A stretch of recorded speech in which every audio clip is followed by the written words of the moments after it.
These are all the tips and tricks that I've learned for all the guys that are new and just barely getting into the PPF game. Now first we're going to glass this hood, and let me explain how important it is to squeegee with these body lines. Now when I squeegee these panels, I like to look at every panel like a road map. I highly recommend that you draw it out in your head or on a piece of paper. Now let's explain this theory on this. These body panels are like imaginary road maps. If you follow these road maps, you should have 0 to absolutely no gel or slip solution left behind after you squeegee. This is eliminating any type of use of any needle or extraction from anything underneath the film. Now I gotta show you what not to do. Don't be squeegeeing over that body line, because this is always going to be allowing that solution to land right back on that body line. And you don't want any of this.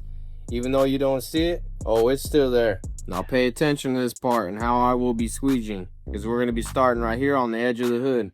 Make sure that this is the body line that we're going to be moving the gel to, because once you squeegee this out, we got to move it on to the next body line.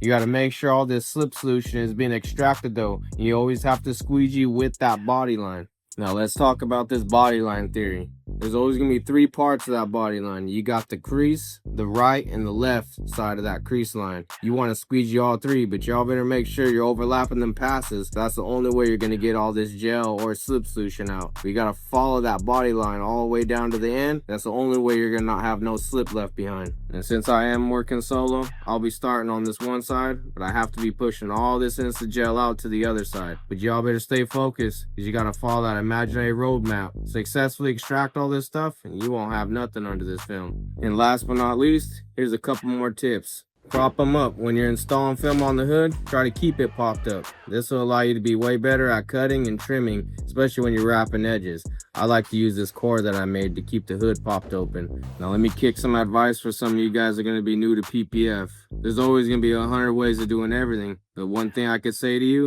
is you got to learn the rules before you can break them. I hope this video is going to help some of you new guys out. I'm Anthony Magana, and you can follow me at PPF_Tony for all my tips and tricks and my advanced techniques.